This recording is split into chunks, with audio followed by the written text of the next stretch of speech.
Welcome to The Making of a Nation, American History in VOA Special English.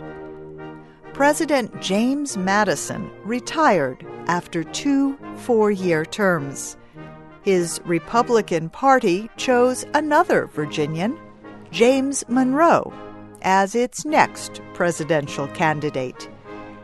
The opposition Federalist Party had almost disappeared by the time of the election in 1816. The party did not even meet to choose a presidential candidate.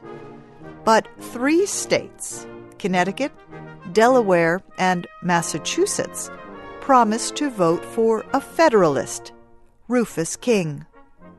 Now, this week in our series, Tony Riggs and Larry West continue the story.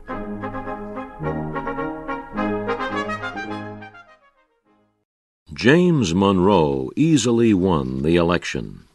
He would serve 2 terms.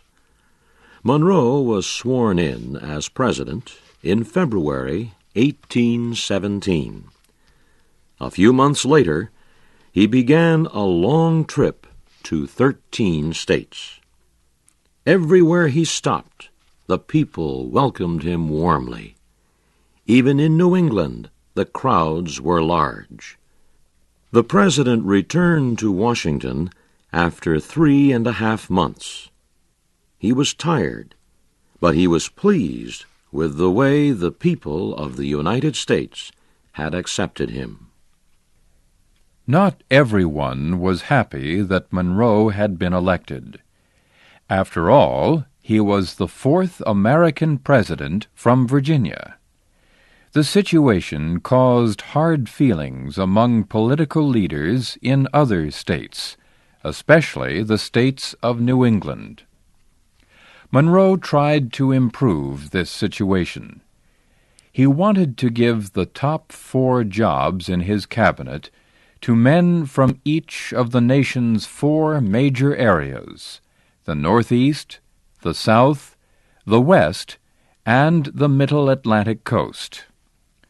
This would help improve unity, and it would help the president get expert knowledge about each of those parts of the country. Monroe was not able to do what he wanted. He got cabinet ministers from only 3 of the 4 areas. The West was not represented. The top cabinet job, Secretary of State, went to John Quincy Adams of Massachusetts. Adams was the son of former President John Adams. John Quincy Adams had been a Federalist like his father, but he became a Republican during the presidency of Thomas Jefferson. Adams had served his country in many ways. He had served as minister to Russia, and he had been the chief negotiator at the peace talks with Britain following the War of 1812. President Monroe asked Henry Clay of Kentucky to be Secretary of War, but Clay refused. The president could find no other Westerner who would take the job as chief of the War Department. So he gave it to John C. Calhoun, a congressman from South Carolina. William Crawford of Georgia, another Southerner, continued as Treasury Secretary. And William Wirt of Virginia became head of the Justice Department.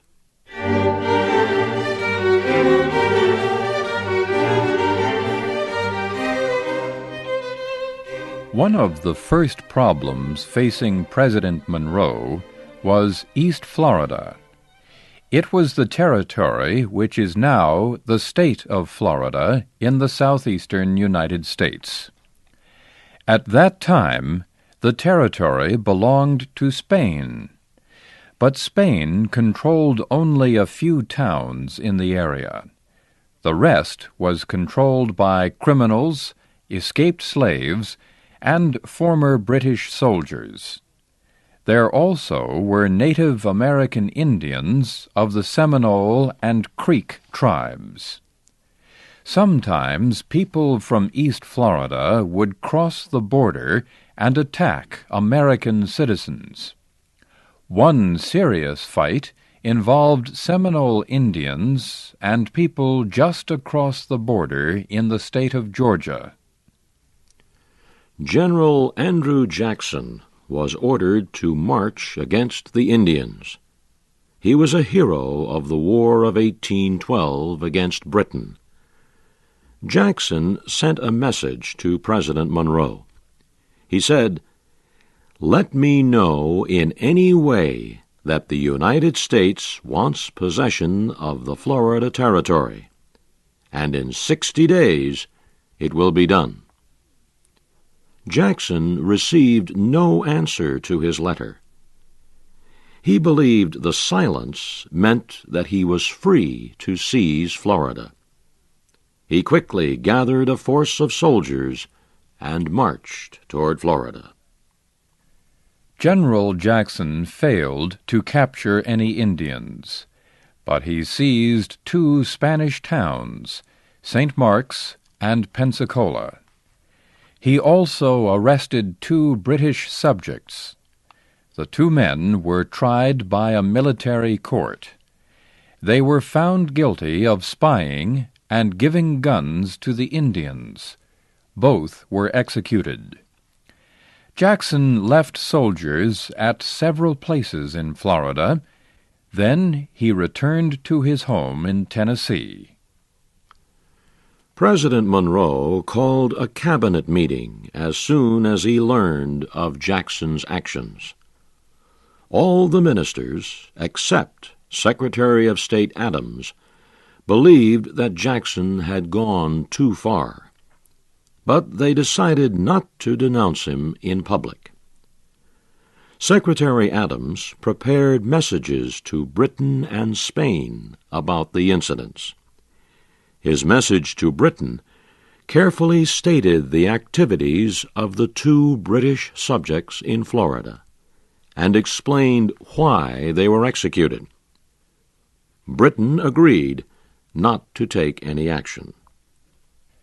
Adams' message to Spain explained the situation this way. Spain had failed to keep the peace along the border as it had promised to do in a treaty. The United States had sent soldiers into Florida only to defend its citizens on the American side. The United States recognized that Florida belonged to Spain, but if Americans were forced to enter Florida again in self-defense, the United States might not return the territory to Spain. Spain had a choice. It could send enough soldiers to keep order in Florida, or it could give Florida to the United States. Spain really had no choice. At that time, Spain's colonies in South America were rebelling. All had declared their independence. José de San Martín led the struggle in Argentina. Bernardo O'Higgins was in Chile. And Simón Bolívar created the Republic of Great Colombia in the north. Spain's forces could not be sent to Florida. They were needed in South America. So the King of Spain agreed to give Florida to the United States. In exchange, the United States agreed to pay $5 million to American citizens who had damage claims against Spain.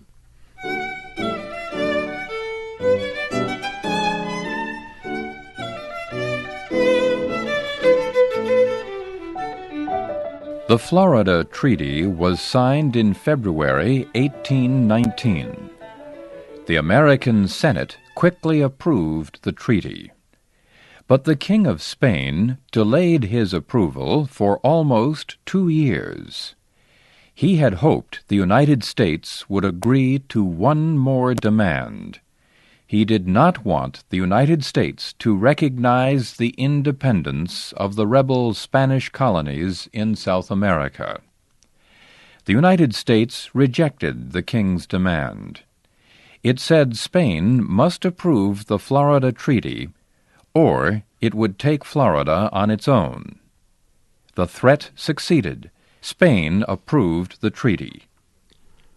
Many Americans believed that the United States should recognize the independent republics in South America. The Speaker of the House of Representatives, Henry Clay, agreed.